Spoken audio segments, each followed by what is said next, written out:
ભરૂચમાં વરસાદી પાણીના નિકાલની વ્યવસ્થાને લઈને નગરપાલિકાની કામગીરી સામે સવાલો ઊભા થયા છે।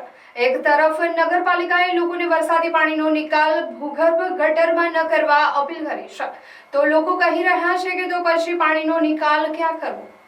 ભરૂચ શહેરમાં વર્ષોથી કાર્યરત રહેલી 100 વર્ષથી પણ જૂની વરસાદી પાણીની નિકાલની વ્યવસ્થા બંધ કરીને નગરપાલિકા દ્વારા નવી ડ્રેનેજ લાઇન ઊભી કરવામાં આવી છે।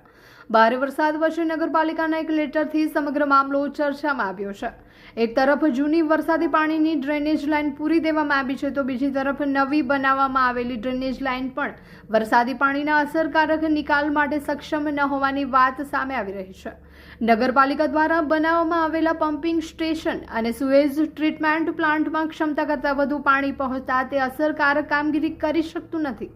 આ સ્થિતિમાં ભારે વરસાદ પડે ત્યારે શહેરમાં પાણી ભરાવાની સમસ્યા વધુ ગંભીર બનવાની શક્યતા છે, જેના પગલે ચીફ ઓફિસરે લોકોને તેમના ઘરના અને કમર્શિયલ મિલકતોના વરસાદી પાણીનો નિકાલ ભૂગર્ભ ગટરમાં ન કરવા અપીલ કરી છે। હવે સવાલ એ ઊભો થયો છે કે જૂની વ્યવસ્થા બંધ કરીને નવી વ્યવસ્થા બનાવવામાં આવી તો નવી ડ્રેનેજ વ્યવસ્થા વરસાદી પાણીનો નિકાલ કેમ કરી શકતી નથી। પહેલા વરસાદી પાણી કાંસ અથવા નાળી મારફતે નર્મદા નદીમાં વહી જતું હતું, પરંતુ નવી વ્યવસ્થામાં પાણીનો માર્ગ અવરોધાઈ રહ્યો છે।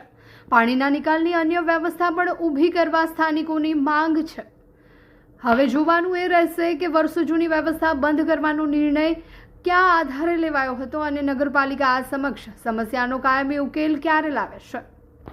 કેટલાક નીચાણવાળા વિસ્તારોમાં ભરૂચ નગરપાલિકા દ્વારા પમ્પિંગ સ્ટેશનો બનાવવામાં આવેલ છે। ત્યાંથી એ વિસ્તારનું પાણી પમ્પિંગ સ્ટેશનો દ્વારા લિફ્ટ કરીને પણ સુએજ ટ્રીટમેન્ટ પ્લાન્ટ ઉપર પહોંચાડવામાં આવે છે।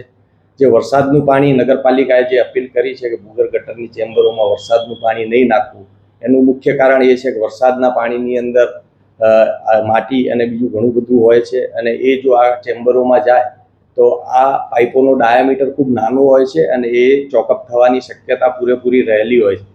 જે આ શોર્ટકટ જો એમાં અપનાવવામાં આવે તો પ્રશ્ન એવા ઊભા થાય કે જે નાની વ્યાસની પાઇપો છે એ ચોકઅપ થઈ જાય અને લોકોના ઘરોમાં અને રસ્તા ઉપર જે ગંદુ પાણી છે ઉભરાવાની સમસ્યાઓ ઊભી થાય। સાથે સાથે જે પમ્પિંગ સ્ટેશનોથી પાણી પણ લિફ્ટ કરવામાં આવે છે એની ઉપર પણ પ્રોબ્લેમ આવે છે, અને એસટીપીની જે કેપેસિટી છે એના કરતાં વધારે પાણી ત્યાં જાય છે તો એના પર પણ પ્રોબ્લેમ આવે છે। નગરપાલિકા દ્વારા આ અપીલ એટલા માટે જ કરવામાં આવેલ છે કે ભવિષ્યની અંદર આવા ચોકઅપના પ્રશ્નો ઊભા ના થાય અને લોકોને અને પ્રજાને બીજી કોઈ તકલીફ ના પડે। જનરલી ભરૂચની અંદર વરસાદ જ્યારે પડે છે ત્યારે પાણી નિકાલ થઈ જ જાય છે, પણ કોઈ જગ્યાએ આવો પ્રશ્ન આવે છે તો અમારી પ્રજાજનોને પણ એ અપીલ છે કે નગરપાલિકાનો સંપર્ક કરે, તાત્કાલિક અમે કાર્યવાહી કરી અને પાણીનો જે રીતે નિકાલ થતો હશે એ રીતે નિકાલ કરીશું, પરંતુ ભૂગર્ભ ગટર યોજનાની ચેમ્બરો કોઈ ના ખોલે, એમાં ના પાણી નાખે એવી અમારી જાહેર હિતની અંદર અપીલ છે।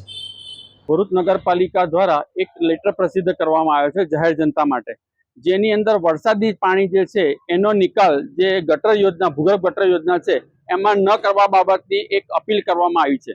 તો મારો નગરપાલિકાને અને સત્તા પર બેઠેલા નેતાઓને એક સવાલ છે કે જ્યારે ભૂગર્ભ ગટર યોજના બનાવવામાં આવી ત્યારે વરસાદી પાણીના નિકાલની કોઈ વ્યવસ્થા અલગથી કરવામાં આવી છે? જો અલગથી વ્યવસ્થા કરવામાં આવી હોત તો લોકો એ ભૂગર્ભ ગટરમાં પાણી ન છોડે, પણ જૂના ભરૂચ ને આખા ભરૂચની અંદર જે ભૂગર્ભ ગટર યોજના આવ્યા પછી જે વરસાદી પાણી છે, જ્યારે ધોધમાર વરસાદ પડે છે ત્યારે એના નિકાલની કોઈ વૈકલ્પિક વ્યવસ્થા છે નહીં, અને એને જ કારણે જ્યાં જ્યાં પાણી ભરાય છે ત્યાં ત્યાં ગટરના ઢાંકણા ખોલીને પાણીનો નિકાલ કરવામાં આવે છે। તો જો એ પાણીનો નિકાલ કરવામાં ન આવે તો એ વિસ્તારોમાં જળબંબાકાર થઈ શકે। તો સીઓ સાહેબે આ જે લેટર પ્રસિદ્ધ કર્યો છે, તો મારો સીઓ સાહેબને અને સત્તા પર બેઠેલા નેતાઓને પ્રશ્ન છે કે આ વરસાદી પાણીનો નિકાલ જો ભૂગર્ભ ગટરમાં ન કરવામાં આવે તો ક્યાં કરવો, અને એની જો એમની પાસે કોઈ વ્યવસ્થા હોય તો એ મીડિયાના માધ્યમથી જનતાને જણાવી શકે છે અને એનો ખુલાસો આપી શકે છે। વર્ષો પહેલા રોડની આજુબાજુ ખુલ્લી ગટર હતી, અને એ ખુલ્લી ગટરની અંદર જે શૌચનું પાણી એટલે બાથરૂમનું પાણી પણ જતું હતું। ભૂગર્ભ ગટર યોજનાની અંદર જે આપણા સંડાસના પાણી છે, બાથરૂમના પાણી છે, એની વ્યવસ્થા છે, અને વરસાદી પાણી એમાં ખરેખર તો ન જ નાખવા જોઈએ, પણ નગરપાલિકા એની વૈકલ્પિક વ્યવસ્થા આપવી જોઈએ, જે એમણે આપેલી નથી। તો હાલ જે પાણી ભરાય છે એ એના કારણે ભરાય, તો એના નિકાલ માટે એ ઢાંકણા ખોલવા જ પડે।